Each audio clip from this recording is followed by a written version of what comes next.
এই তো আমার বাচ্চাটা, দিন ভোর দেখিনি। আস্তে আস্তে পড়ে যাবে তো, পাগলা বাচ্চা আমার। চল দেখি, ঘরে ঢোক। পদ্মাদি, একটু এদিকে আসবে গো। হ্যাঁ দিদিমণি, যাই। ওলে বাবালে, আমার শরীরটা কি সুন্দর লাগছে। গাড়ি থেকে একটু ব্যাগটা আনবে প্লিজ। হ্যাঁ যাই। যাওয়ার আগে আমার জন্য একটু গরম জল বসিয়ে যাও, আমি স্নানে যাব। আচ্ছা দিদিমণি। রিয়া গুনগুন করে গান করতে করতে নিজের পোশাক পরিবর্তন করে। রানীকে নিচে শুইয়ে দিয়ে এসেছে। এখন ওর কাছে গেলে বেটা আর আসতে দেবে না।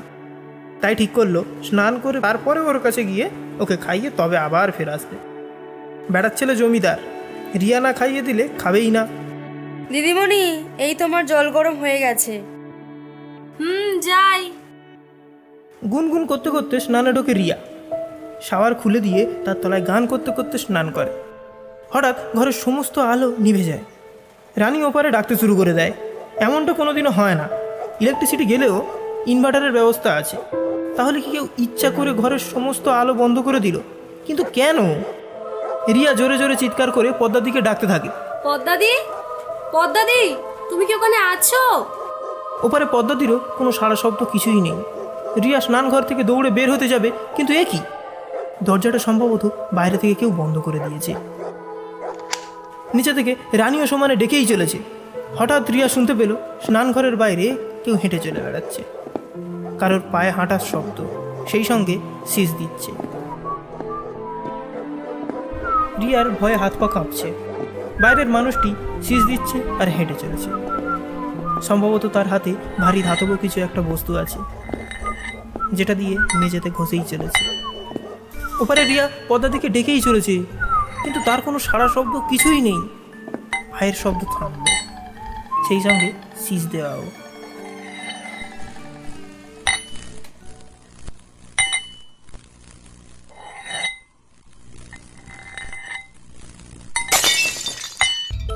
নমস্কার, আমরা সুরূপমার ডায়েরি। কেমন আছেন সবাই? আশা করি ভালোই আছেন। আজ আমরা আপনাদের সামনে উপস্থাপনা করতে চলেছি অমিত অধিকারীর থ্রিলার সাসপেন্স, গল্পের সমাপ্তি। তাহলে চলুন সময় নষ্ট না করে শুনে নিন আমাদের আজকের নিবেদন।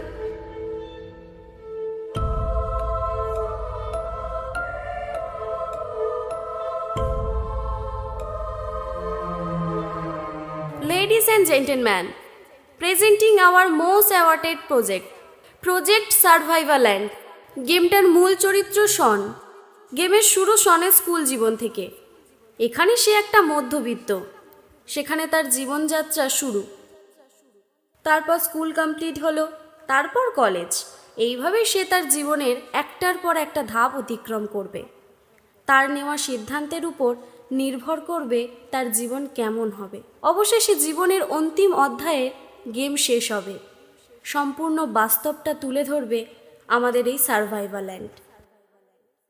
টাকার মূল্য থেকে শুরু করে ডিগ্রি ও স্কিলের গুরুত্ব, হাজারো কেরিয়ারের অপশান, আর কোনো দিক দিয়ে কি করলে সেই সমস্ত কেরিয়ারের সঙ্গে যেতে পারে, সব থাকবে এই গেমে। এখান থেকে বাচ্চারা একটা ধারণা পাবে পরবর্তীকালে কোন পদক্ষেপ নিলে তাদের জীবন কোন দিকে যাবে, আরও অনেক কিছু। এতদিন তো আমরা শুধু গেম খেলেছি এন্টারটেনমেন্টের জন্য, কিন্তু সার্ভাইভাল্যান্ডের সঙ্গে আমরা এন্টারটেনই তো হবই, সেই সঙ্গে জীবনের অনেক কিছু শিক্ষাও পাবো, যা আমাদের বাচ্চাদের ভবিষ্যৎ গড়তে অনেক সাহায্য করবে। তাহলে কি বলেন, পারবে আমাদের এই সার্ভাইভাল্যান্ড সার্ভাইভ করতে?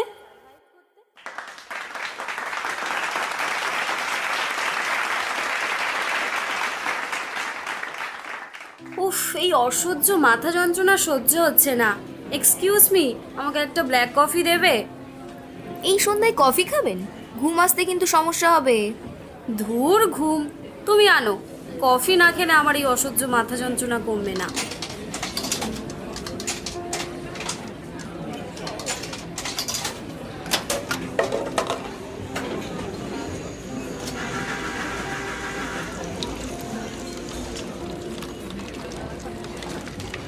এই যে ম্যাডাম, তোমার কফি। Thank you. কি ম্যাডাম, স্ট্রেস নিচ্ছেন মনে হচ্ছে? আরে না না, স্ট্রেস না, মানসিক চাপ বলতে পারো। সামনের সপ্তাহে প্রজেক্ট রেডি করতে হবে, একদম নতুন চিন্তা ভাবনা। কত এমপ্লয়ির কত রাতের ঘুমের মধ্যে জড়িয়ে আছে। সকলে তো সকলের কাজ ঠিক মতো করছে, বাকি আছি আমি। এবারে সব কিছু আমার হাতে। এমনিতেই বর্তমানের যা অবস্থা, মনে হয় খুব তাড়াতাড়ি কোম্পানির ঝাঁপ ফেলতে হবে। কেন কেন? আজকাল তো সবাই ফোনে গেম খেলতে ব্যস্ত, কম্পিউটারের দিকে যাচ্ছেই না। তো তোমরাও তো মোবাইলের গেম বানাতে পারো, কেন হবে না? না অদ্রিজা, বানাতে তো আমরাও পারি, কিন্তু কথা সেটা না। আমাদের টার্গেট অডিয়েন্স যারা, তারা কম্পিউটার ছেড়ে ফোনে শিফট করছে আর ফোনের গেম অ্যাডিক্টেড। আর আমরা চাই না কেউ আমাদের গেমের প্রতি অ্যাডিক্টেড হয়ে পড়ুক। আমরা চাই আমাদের গেম খেলে বাচ্চাগুলো মানুষের মতো মানুষ হোক। রিয়া বিশ্বাস 36 বছর বয়সী এক মহিলা, একটা ভিডিও গেম কোম্পানির মালিক। একা মহিলা নিজের প্রচেষ্টায় প্রায় সফলতার সব সিঁড়িই পার করে এসেছে। নামি দামি বিজনেস ম্যাগাজিনের কভার থেকে শুরু করে বিভিন্ন অ্যাওয়ার্ড পর্যন্ত। অনেক সংঘর্ষ করে আজকে তার এই জায়গা, কিন্তু সফলতার শিখরে এসেও খুব একা সে। বাবা মা মারা গেছেন বহু বছর, বিয়ে করেনি সে। বহু ইন্টারভিউ পডকাস্টে বলেছেন, পরবর্তীকালে করবেনও না, যদিও কারণটা আজ পর্যন্ত কাউকে বলেনও নি। রিয়ার পরিবার বলতে দুজন, একটা কাজের দিদি, না কাজের দিদি বললে খুব বড় ভুল হয়ে যাবে, কারণ সে নিজের থেকেও বেশি আপন। আর একজন হলো রানী, রিয়ার কুকুর। এই দুজন ওর পরিবার। আর বন্ধু বলতে অদ্রিজা, টেস্টাইন নামে ফাস্ট ফুড কাম ক্যাফে সামলায়। অফিসে মাত্র 16টা কর্মচারী। এই নিয়েই রিয়ার জীবন। কফি শেষ করে বাড়ির দিকে রওনা দেয় রিয়া। সবসময় নিজের গাড়ি নিজেই ড্রাইভ করে। বিলাসবহুল বাড়ির সামনে এসে থামে তার গাড়ি। হ্যাঁ, এটাই রিয়ার বাড়ি। রিয়ার গাড়ির শব্দ পেলেই রানী যেখানে থাকে সেখান থেকেই ছুটে চলে যায় রিয়ার কাছে, গিয়ে কত কী না করে নিজের ভালোবাসাটা দেখানোর চেষ্টা করে।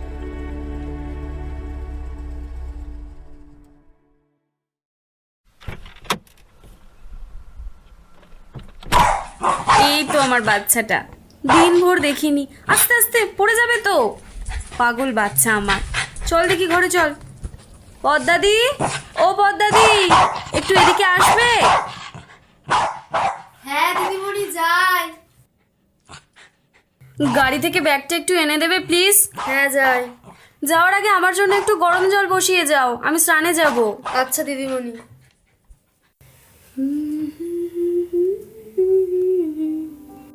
রিয়া গুনগুন করে গান করতে করতে নিজের পোশাক পরিবর্তন করে, রানীকে নিচে শুইয়ে দিয়ে এসেছে। এখন ওর কাছে যাওয়া যাবে না। নামের সঙ্গে চরিত্রের একদম মিল আছে, পুরো একেবারে মহারানী। রিয়া না খাইয়ে দিলে খাবেই না। দিদিমণি, এই তোমার জল গরম হয়ে গেছে। যাই। গুনগুন করতে করতে স্নানে ঢোকে রিয়া। শাওয়ার খুলে দিয়ে তার তলায় গান করতে করতে স্নান করে। হঠাৎ ঘরের সমস্ত আলো নিভে যায়। রানী ওপারে ডাকতে শুরু করে। এমনটা কোনোদিনও হয় না, কারণ ইলেকট্রিসিটি গেলেও ইনভার্টারের ব্যবস্থা আছে। তাহলে কি কেউ ইচ্ছা করে ঘরের সমস্ত আলো বন্ধ করে দিল? কিন্তু কেন? রিয়া জোরে জোরে চিৎকার করে পদ্মার দিকে ডাকতে থাকে, পদ্মাদি, ও পদ্মাদি। ওপারে পদ্মাদিরও কোনো সাড়া নেই। রিয়া স্নানঘর থেকে দৌড়ে বের হতে যাবে, কিন্তু এ কি, স্নানঘরের দরজাটা কেউ যেন বাইরে থেকে বন্ধ করে দিয়েছে। নিচে থেকে রানীও ডেকেই চলেছে। হঠাৎ রিয়া শুনতে পেল স্নানঘরের বাইরে কেউ যেন হেঁটে চলে বেড়াচ্ছে। কারোর পায়ের শব্দ, সেই সঙ্গে সে একটা শীষ দিয়ে চলেছে। শীষটা সম্ভবত কোনো একটা গানের সুর। আর এই গানটা রিয়ার চেনা। তার হাতে ভারী কিছু একটা বস্তু আছে, যেটা নিয়ে সে মেঝেতে ঘষেই চলেছে। ওপারে রিয়া পদ্মাকে ডেকেই চলেছে, কিন্তু তারও কোনো সাড়া শব্দ কিছুই নেই। পায়ের শব্দ থামলো, সেই সঙ্গে শীষ দেওয়ার শব্দও। রিয়া কাঁপা কাঁপা স্বরে জিজ্ঞাসা করলো, কে ওখানে? কে? পদ্মাদি তুমি? For God sake leave me please. কে তুমি? কেন এমন করছো আমার সঙ্গে? পদ্মাদি, কোথায় তুমি? প্লিজ এসো, আমার খুব ভয় করছে। রিয়ার স্নানঘরের দরজাটা কাঁচের ভিতর থেকে বাইরে সব দেখা যায়। রিয়া সবসময় ফোন নিয়েই স্নানের ঘরে ঢোকে। এতক্ষণ তো সে তার ফোনটাই খুঁজে চলেছিল, এখন সে পেয়ে গেছে। ফোনটা আনলক করে ফোনের ফ্ল্যাশটা জ্বালতেই বাইরের দিকে তাকালো, দেখলো লম্বা চওড়া একটা মানুষ। অন্ধকারে তার পোশাক আশাক কিছুই দেখা যাচ্ছে না। তার হাতে মোটা একটা লোহার রড জাতীয় কিছু নিয়ে সে দাঁড়িয়ে আছে দরজার ঠিক সামনে। আরও জোরে চিৎকার করে ওঠে রিয়া, পদ্মাদি, ও পদ্মাদি! লোকটা আস্তে আস্তে ঠিক যেন এগিয়ে আসছে। কাঁচের দরজায় নিজের হাতটা জোরে রাখলো। রিয়া তার চোখটা বন্ধ করে নিয়েছে। শাওয়ারের জলের শব্দ স্পষ্ট তার কানে আসছে। ওপারে রানীও আর ডাকছে না। হঠাৎ সে অনুভব করলো লাইটগুলো সব আবার ঠিক আগের মতো জ্বলে উঠেছে। কোনো মতে নিজের গায়ে একটা তোয়ালে জড়িয়ে নিয়েই দরজাটা খুলতে চেষ্টা করলো। দেখলো এবারে ঠিক দরজাটা খুলে গেছে। ছুটে তলায় চলে যায়। গিয়ে দেখলো পদ্মাদি সিঁড়ি লাগিয়ে মেন সুইচের কাছে কিছু একটা করছিল, সবেমাত্র নামলো। কি হয়েছে দিদিমণি, এমন হাঁপাচ্ছ কেন? পদ্মাদি, তুমি কোথায় ছিলে?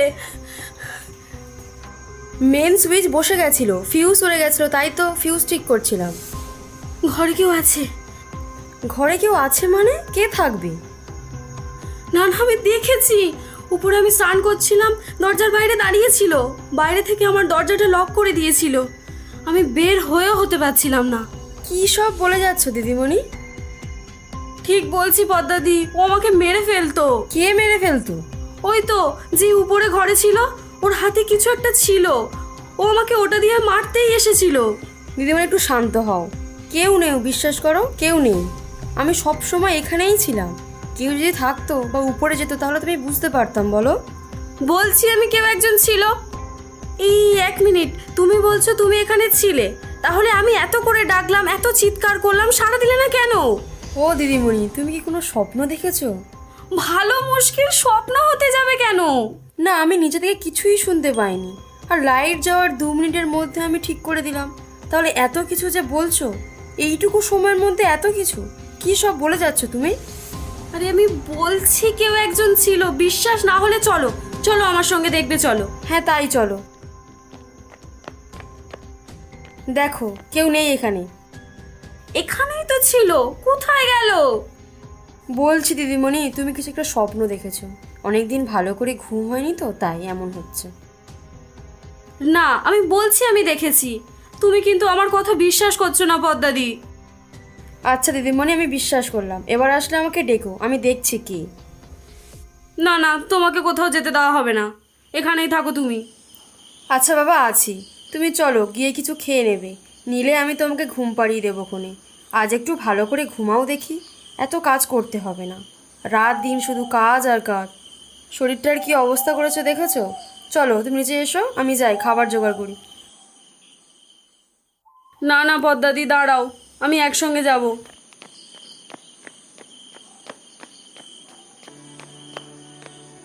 খেতে খেতেও রিয়া স্নান করার ঘটনাটা বারবার বলতে থাকে। বোধ হয় এখনও ভুলতে পারেনি। পদ্মা প্রথম প্রথম ঘটনাটাকে স্বপ্ন বলার পরেও দেখলো রিয়া খুব ভয় পাচ্ছে। তাই শেষে কিছু না বলে রিয়াকে শান্ত করার চেষ্টা করে। নিজের খাওয়া শেষ হলে রানীকে খাওয়ানো হয়। তারপরে রিয়াকে তার ঘরে নিয়ে আসে পদ্মা। ঘুমপাড়ানির গান গাইতে গাইতে মাথায় হাত বুলিয়ে দিতেই ঘুমিয়ে পড়ল। পদ্মাদি, তুমি এখানেই থাকো, কোথাও যেও না, যেও না আমায় ছেড়ে।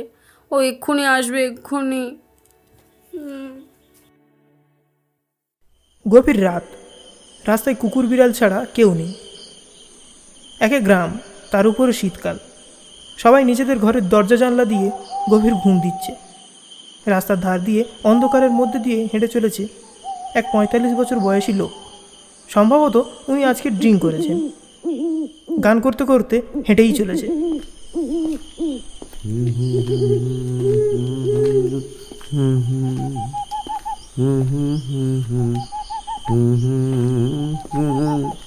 দুঃশালা, একেবারে কাজটা ছেড়েই দেবো। ছুটি চাইলে গাল দেয়। কি একেবারে আহামরি কাজ, সপ্তাহে একদিন, তাও আবার এই রাতে বাড়িতে ফিরতে দেয়। আমার কি বউ ছেলে নেই নাকি? শুধু ওদের একারই আছে নাকি? হ্যাঁ, দেখো কুকুর বিড়ালও ঘুমোচ্ছে, শুধু আমার ভাগ্যে জ্বালা ঘুম নেই। কই কাকাবাবু, কাকে এমন গালমন্দ করছেন? অন্ধকারের মধ্যে দিয়ে লোকটির পাশে কোথা থেকে যেন একটা ছেলের আবির্ভাব ঘটেছে। গলা শুনে 17-18 বছর বয়সী মনে হচ্ছে। অবাক হয়ে লোকটি বলে, এই এই, কে কে তুমি? আরে আমাকে চিনতে পারবেন না, আমি পাশের গ্রামেতে থাকি। তা পাশের গ্রামে থাকো যখন, এই সময় এখানে কি করছো বাবা? কিছুই না, এই একটু বেরিয়েছিলাম, তা তোমার সঙ্গে দেখা হয়ে গেল। ও, তা এই রাতে ঘোরাঘুরি করছো কেন? হ্যাঁ, আরে না না, আমি তো এমন রাতের দিকেই বের হই। আসলে কি বলুন তো, রাতটা খুব নিরিবিলি নিস্তব্ধ হয়। কি সুন্দর মনোরম শান্তির পরিবেশ, কেউ থাকে না, শুধু আমি, আকাশের চাঁদ, তারা। রোজ তো এমন সময়েই বের হই, কত কথা বলি। আজ তো আপনার সঙ্গে দেখা হয়ে গেল, তাই আপনার সঙ্গেই বলছি। অন্যান্য দিনগুলো আপনি না থাকলে এই চাঁদ থাকে, তারারা থাকে। থাক, এই রাতে আর কথা বলে না, যাও বাড়ি যাও, বাড়ির লোকে যে চিন্তা করছে। বাড়ির আর লোক কই? মানে? মানে আমার বাড়িতে আমি একাই থাকি। কেন? মা, বাবা? বাবাকে জন্মের পর থেকে দেখিনি, আর মা মারা গেছে বহুদিন। আহারে, আচ্ছা আচ্ছা, তোর নামটা কি? হ্যাঁ, আমার নাম শন। কোথায় থাকিস? ওই তো বললাম, পাশের গ্রামে। আচ্ছা, তাহলে যা, বাড়ি যা দেখিনি এখন। এতক্ষণ লোকটি ছেলেটার দিকে তাকায়নি, এবারে চলে যেতে হবে ভেবে ছেলেটার দিকে তাকালো। চাঁদের আলোয় মুখটা স্পষ্ট দেখতে পাচ্ছে। চেনা মনে হচ্ছে না ছেলেটাকে, না মোটেও চেনা মনে হচ্ছে না। ছেলেটা তার মতো হেঁটেই চলেছে। এই এই ছোকরা, তাহলে যা, এবার আমিও যাই, রাত হয়েছে, বাইরে থাকিস না বেশিক্ষণ। আমিও তো তাই বলছি, আপনি তাড়াতাড়ি বাড়ি যান, কোথায় কি বিপদ ঘনিয়ে আসবে। মানে? কথাটা বলা মাত্র ছেলেটি লোকটির পায়ে নিজের পা আটকে দিতেই লোকটি পড়ে গেল। এই এই এই পড়ে গেলেন কেন? মদ খেয়ে আছে, হুঁশ নেই, বুঝতেও পারেনি ছেলেটি তাকে ল্যাং মেরে ফেলে দিয়েছে। উঠতে যাবে, ঠিক সেই সময় সজোরে পা দিয়ে মারল মুখে। চিৎকার করে উঠল লোকটি। যদিও আশেপাশে কোনো বাড়ি ঘর কিছুই নেই, তাও চিৎকারটা অনেক জোরেই করেছিল। খুব জোরে হয়তো আঘাত পেয়েছে। একটু ঠিক হয়ে চারিদিকে তাকাতেই দেখলো সেই ছেলেটিকে আর দেখতে পাচ্ছে না। বদমাইশি করে কি পালালো? উঠে বসলো, চারিদিকে তাকালো। ঠিক সেই সময় পিছন থেকে আচমকা এসে শক্ত কোনো কাপড় দিয়ে মুখটি বাঁধল। সেই বাঁধন খুলতে যাবে, অমনি একটা ধাতব কিছু নিয়ে আঘাত করলো অপর হাতে। যন্ত্রণায় সে ছটপট করছে। তার চুল ধরে টানতে টানতে রাস্তার পাশে দিয়ে একটা বাগানে আনলো। হাত দুটো শক্ত করে বাঁধলো একটা গাছের গায়ে, তাকে হেলান দিয়ে বসিয়ে রাখলো। হাই কাকাবাবু, আমি শন, একটু আগেই দেখা হলো, তা বলি ভালো আছেন তো? আরে আরে কাকাবাবু, ভয় পাচ্ছেন কেন? চিৎকার করার চেষ্টা করে লোকটি, কিন্তু সে ব্যর্থ হয়। নড়ে চড়ে তার হাত দুটো ছাড়ানোর চেষ্টা করলো, কিন্তু না, এখানেও সে ব্যর্থ হলো। বশংসি জীর্ণানি যথা বিহায় নবানি গৃহান্তি নরহ পরাণি তথা শরীরানি বিহায় জীর্ণান ন্যানি সংঘাতি নবানি দেহি। মানে জানেন, এর মানে হলো মানুষ যেমন জীর্ণ বস্ত্র পরিত্যাগ করে নতুন বস্ত্র পরিধান করে, দেহ তেমন জীর্ণ শরীর ত্যাগ করে নতুন দেহ ধারণ করে। আমি তো তোমাকে মুক্তি দিচ্ছি গো, এই শরীর ত্যাগ করে নতুন শরীরে যেও। আরে আরে কাকাবাবু, ভয় পাচ্ছেন কেন? আচ্ছা চলো, তোমার ভয় কাটানোর জন্য একটা গল্প বলি। একদিন একটা গ্রামে একটা মেয়ে ছিল, তার নাম বলতে বলতে লোহার রড দিয়ে মারতে শুরু করলো। কখনো লোহার রড দিয়ে, কখনো আবার হাতের বালাটা খুলে। নৃশংসভাবে মারতে মারতে দুজনের পোশাক রক্তে লাল হয়ে গেল। এখন লোকটি আধমরা হয়ে গেছে। হাতের বাঁধন দুটি খুলল, একটা করে হাত ধরলো আর পিছন দিক দিয়ে পুরো একেবারে দুমড়ে দিল, যেন পুরো পাকাটি। তারপরে চোখের মধ্যে ধারালো কিছু দিয়ে যেন চোখ দুটো পুরো একেবারে উপড়ে ফেললো। এমন নৃশংসতা কেউ কল্পনাও করতে পারে না। এবারে লোহার রড দিয়ে মাথায় সজোরে একটা আঘাত করলেই মাথার খুলি উল্টে ঘিলু একেবারে বার হয়ে গেল। ব্যাস, শরীরে আর প্রাণ নেই। যা, গল্প শেষ হওয়ার আগেই চলে গেলে কাকাবাবু। ধ্যাস, কি যে করো না। এবারে বাকি গল্পটা কে শুনবে? বসে বসে আবার ফের একা একা গল্প করতে হবে। ও কাকাবাবু, শোনো না। কাকাবাবু, ও কাকাবাবু, গল্প এখনো বাকি আছে। মুখে রুমালটা খুলে সমস্ত প্রমাণ মিটিয়ে ছেলেটি চলে যায়। পরের দিন সকালে গ্রামবাসীরা শরীরটা দেখে ভয়ে একেবারে আঁতকে ওঠে। রবীন মণ্ডল শহরে কাজ করে, অনেক রাতে ফেরে। শরীরের অবস্থা দেখে সকলে মনে করল কোনো নরপিশাচের কাজ। গঙ্গার জল ছড়িয়ে সারা গ্রামকে শুদ্ধি করে একটা যজ্ঞের আয়োজন করতে হবে। কিন্তু তার আগে রবিনের সৎ কাজ করতে হবে। রবিনের ছেলে অনেক ছোট, আবার 3 কুলে ছেলে ছাড়া আর অন্য কেউই নেই। তাহলে প্রশ্ন এখন মুখাগ্নি করবে কে? ভিড়ের মধ্যে থেকে একটা ছেলে এগিয়ে এলো। ছেলেটি পাশের গ্রামেতে থাকে। কেউ আপত্তি না করায় সৎ কাজটি তার দ্বারাই হলো। সৎ কাজ শেষ হলো, সবাই যে যার মতো ঘরে চলে গেল। ছেলেটিও তার মতো ঘরে চলে গেল। ভিড়ের মধ্যে থেকে কেউ তাকে জিজ্ঞাসা করলো, কিরে বাছা, তোর নাম কি? ছেলেটি হেসে বলল, শন।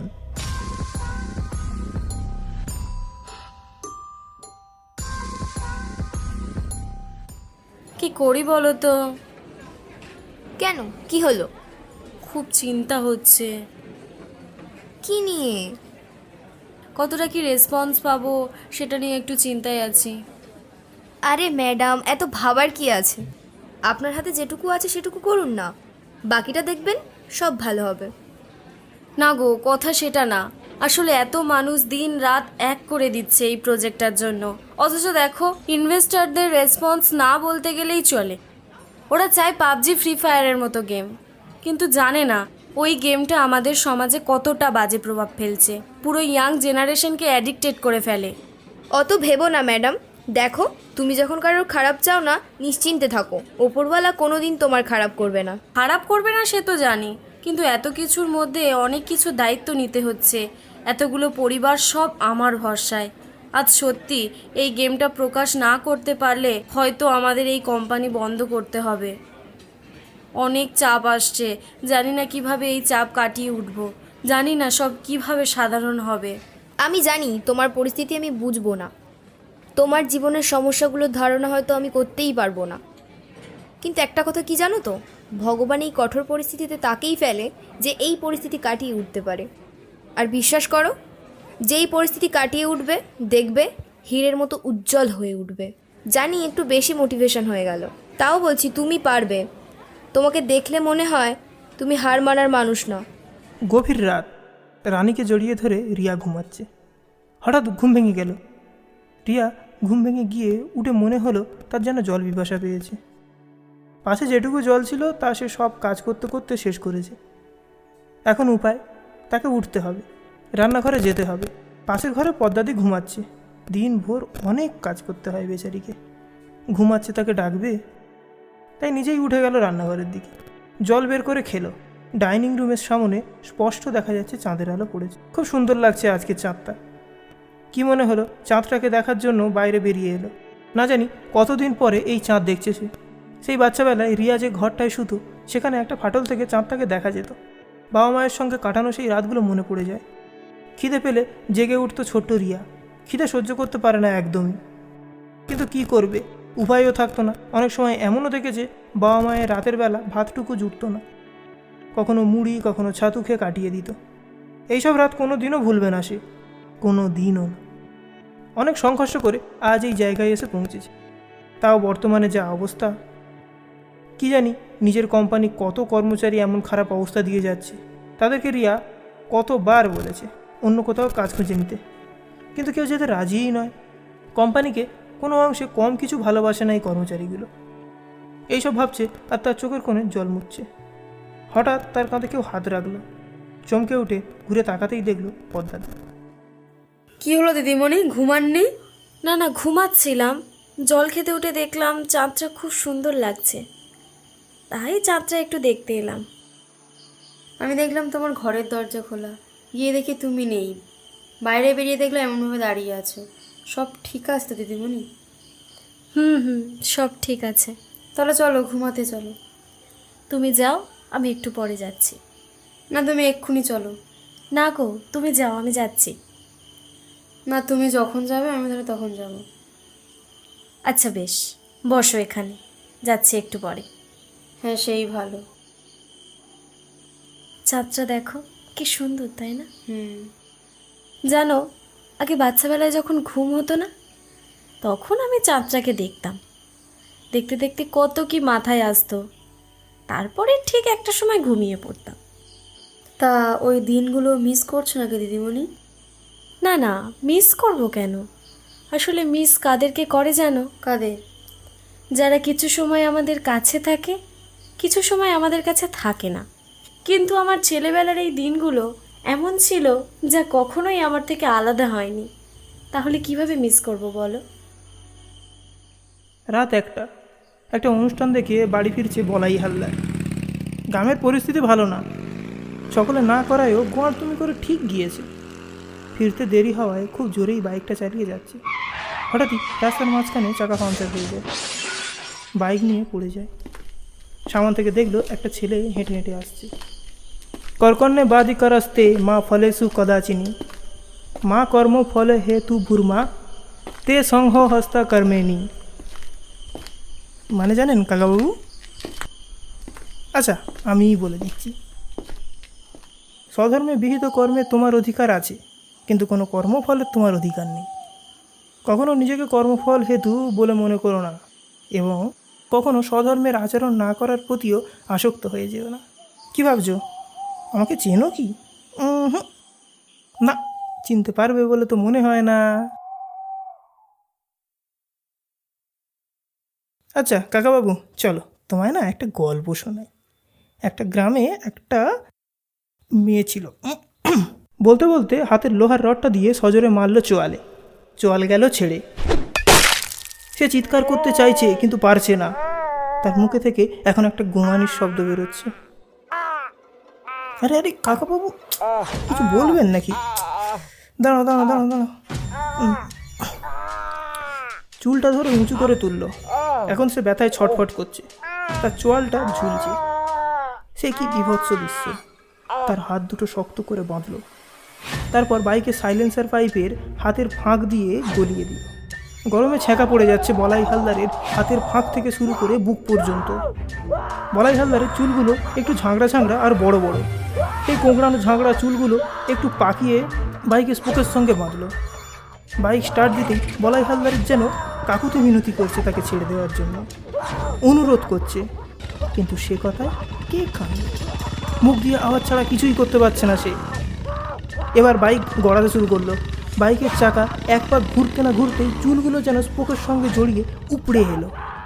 চামড়া শুদ্ধ উপড়ে পড়েছে প্রায় মাথার অর্ধেকটা চুল।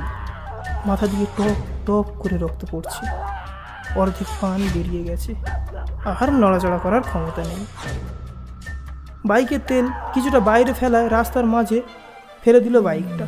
বলাই হালদারের পকেট থেকে বেরিয়ে পড়েছে সিগারেটের বাক্স আর একটা দেশলাই। সেই দেশলাই দিয়ে একটা সিগারেট জ্বালিয়ে ছুঁড়ে দিল বলাই হালদারের বাইকের দিকে। নিমেষে ধরে নিল বাইকের পেট্রোল। কিছুক্ষণের মধ্যেই বাস্ট করলো বাইকের সিলিন্ডার। দূর থেকে দেখতে পেল বাইকের সঙ্গে ঝুলে শেষ হয়ে গেল বলাই হালদার। কাকাবাবু, ভেবে এসেছিলাম অন্য, কিন্তু কি বলো তো, তোমার এই চুলগুলোতে কেমন না লোভ লেগে গেছিল, তাই নিজেকে আর আটকে রাখতে পারিনি গো। আই অ্যাম রিয়েলি সরি বাবু, আমায় ক্ষমা করে। প্রিয় টিম, আজ সবাইকে এখানে ডাকার একটাই উদ্দেশ্য। আমরা এখন ডু আর ডাই সিচুয়েশনের মধ্যে পড়ে রয়েছি। আমাদের প্রজেক্ট দেখে কেউ ইনভেস্ট করতে চাইছে না, আর ইনভেস্ট না পেলে আমাদের স্বপ্নের প্রজেক্টও কিচ্ছু করা যাবে না। হয়তো আমাদের কোম্পানিও বন্ধ করতে হতে পারে। যারা যারা অন্য কোথাও কাজ করতে চান তারা স্বইচ্ছায় চলে যেতে পারেন, কোনো পিছুটান নেই। প্রত্যেকে নিজের ভালোটা বোঝো। আবারও আমি সকলকে অনুরোধ করছি, এখানে কিছু হওয়ার না।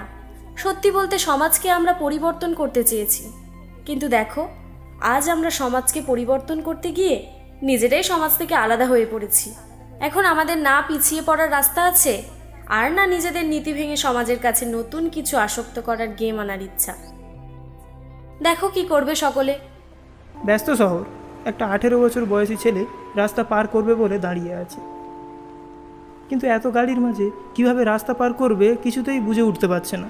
এক ভদ্রমহিলা তাকে দেখে বুঝতে পেরে জিজ্ঞাসা করলো, তোমার নাম কি? উত্তর এলো শন। ভদ্রমহিলা তাকে রাস্তা পার করিয়ে দিল।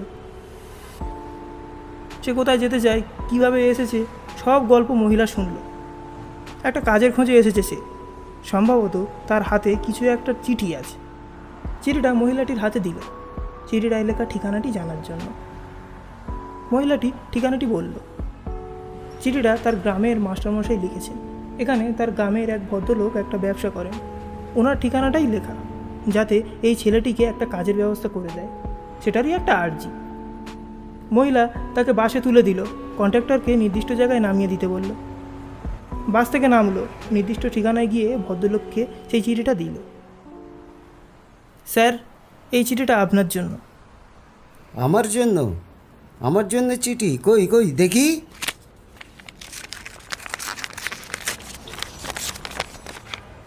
নমস্কার মাঝবাবু, আমি মাস্টারমশাই বলছি। ছেলেটি 1 বছর হলো খুব ভালো পরীক্ষায় ফল করেছে। বেচারা গরিব, যদিও একটা ব্যবস্থা করে দেন ওকে, খুব উপকৃত হব এতেই মাস্টারমশাই। ও, তুমি আমার গ্রামের ছেলে দেখছি।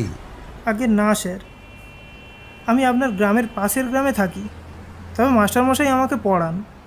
বাহ বাহ, খুব ভালো। তা তুমি কোন ক্লাসে পড়াশোনা করো হে? এই উচ্চ মাধ্যমিক দিলাম। বাহ, খুব ভালো। মাস্টারমশাইয়ের ছাত্র মানে ভালো হওয়াই স্বাভাবিক। তুমি এক কাজ করো, বসো এখানে। কি কাজ পারবে বলো তো? তোমাকে সেই হিসেবেই তো কাজ দিতে হবে। আপনি যা বলবেন আমি তাই করব। আচ্ছা, তাহলে তুমি এখন কদিন আমার সঙ্গে থেকে কিছু কাজ শিখে নাও, তারপরে আসল কাজ। মহেশ ছেলেটাকে জায়গায় নিয়ে যায়, খুঁটিনাটি সব কাজ করে। মহেশের খুব মনে লেগে গেছে ছেলেটা, খুব তাড়াতাড়ি কাজও শিখছে। বুদ্ধিমান ছেলে তো, পড়াশোনায় খুব ভালো, হিসাবটাও খুব ভালো করতে পারে। এছাড়া বাড়ি থেকে খাবার টাবার আনা, টুকটাক বাজার টাজার করে দেওয়া, এই সবই কাজ দিচ্ছে শনকে। বাবু, একটু পরে আমার খাবারটা এনে দিও। আমি বেরোলাম, তুমিও খেয়ে নিও কিন্তু। আচ্ছা কাকাবাবু, নেব। মহেশ বেরিয়ে যায় নিজের কাজে। শনও চলে যায় মহেশের খাবারটা আনতে। মহেশ ফিরে দেখে গোডাউনে ছেলেটি হিসাব করতে করতে খাতার উপরেই মাথা রেখে ঘুমিয়ে পড়েছে। পাশে খাবারটা রাখা। খাবারটা নিয়ে মহেশ খেলো। খাওয়ার পরে কেমন যেন ঘুম ঘুম পাচ্ছে। এমনিতে দুপুরে মহেশ ঘুমায় না, তাও কি জানি আজ কেন এত ঘুম পাচ্ছে তার। তারপর গোডাউনের ভিতরে গিয়ে কি মনে হলো ঘুমিয়ে পড়ল। যখন উঠল দেখলো হাত দুটো বাঁধা, মাটির উপরে বসে আছে, একটা গাছের গায়ে শরীরটাকেও বেঁধে রেখেছে। সর্বধর্মান পরিত্যাজ্য মার্মেক শরণম ব্রজ, অহং তৎ সর্ব পরিভাম্যে মোক্ষই মিম মা সুচ। মানে জানেন কাকাবাবু? এর মানে হলো সর্বপ্রকার ধর্ম পরিত্যাগ করে কেবল আমার শরণাগত হও, আমি তোমাকে সমস্ত পাপ থেকে মুক্তি করব। তুমি শোক করো না।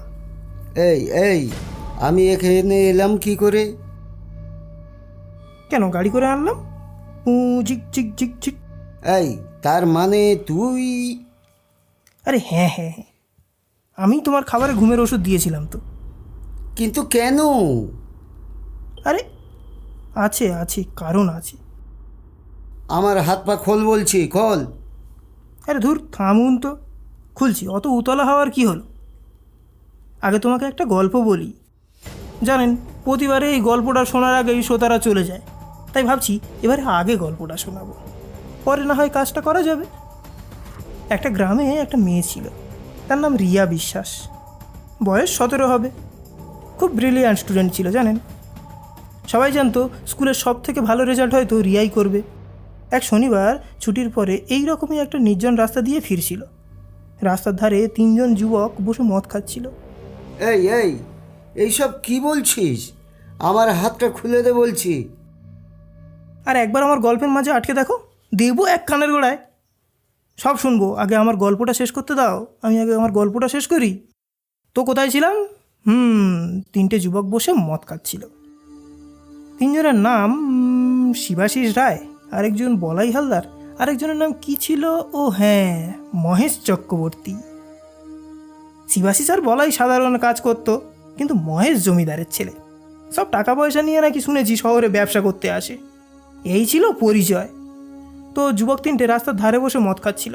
ঠিক সেই সময় ওই 17 বছর বয়সী বালিকা সাইকেল নিয়ে পাশ থেকে যায়। যেতে যেতে একজনের গায়ে সাইকেলটা একটু ধাক্কা লেগে যায়। সাইকেল থেকে পড়ে যায়। সবাই তাকে তুলতে যায়। তারপরে কি ইচ্ছা হলো, ওখানে রাস্তার পাশেই 3টে ছেলে মিলে ওই 17 বছর বালিকাটাকে রেপ করে।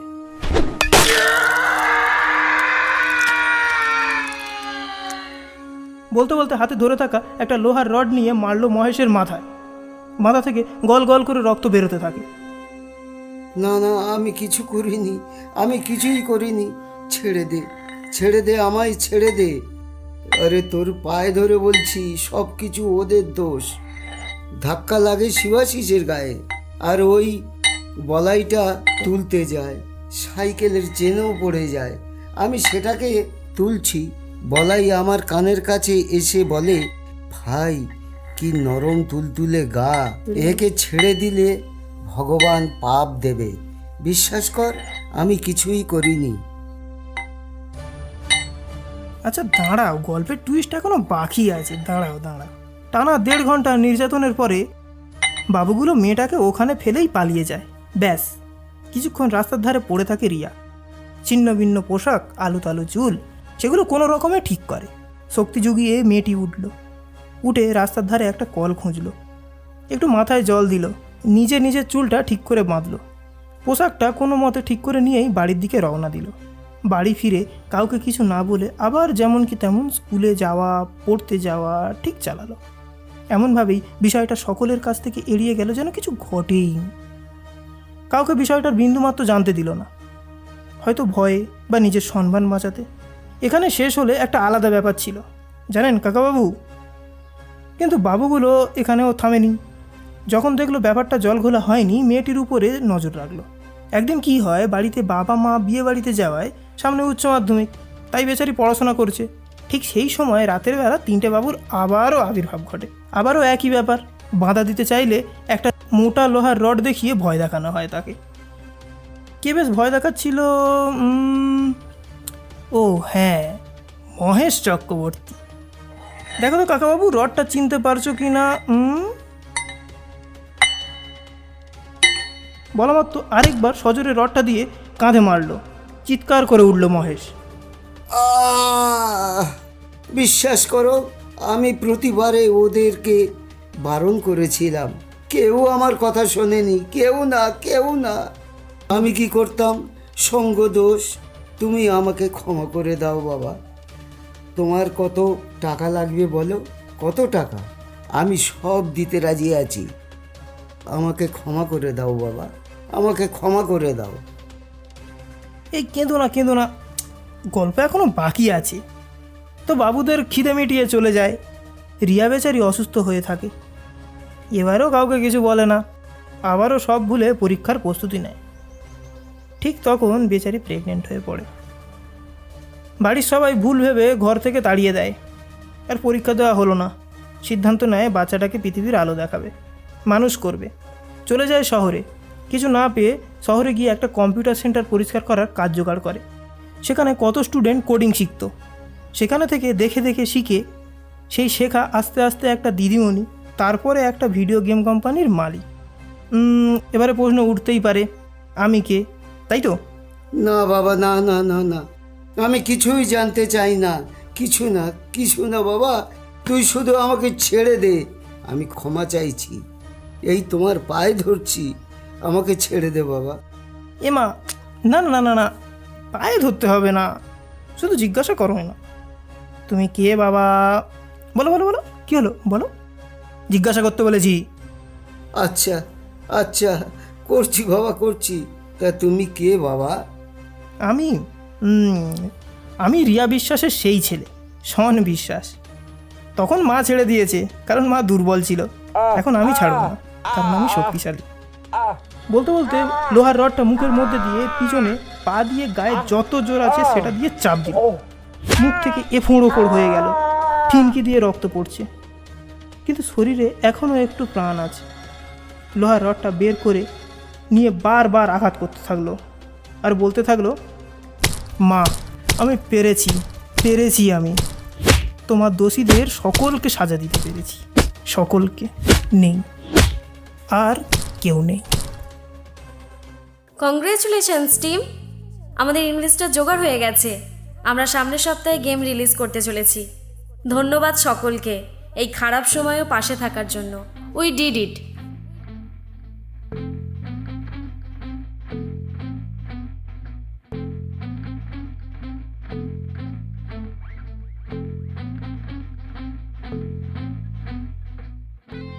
কেমন লাগলো আজকে আমাদের গল্পের সমাপ্তি? ভালো লাগলে অবশ্যই লাইক করবেন, বেশি বেশি করে শেয়ার করবেন। আজ গল্প পাঠে ছিল অরুণিমা, সুচরিতা, আমি পায়েল, আর বিশেষ চরিত্রে লালমোহন অধিকারী ও অমি। আজ তবে চলি, টাটা।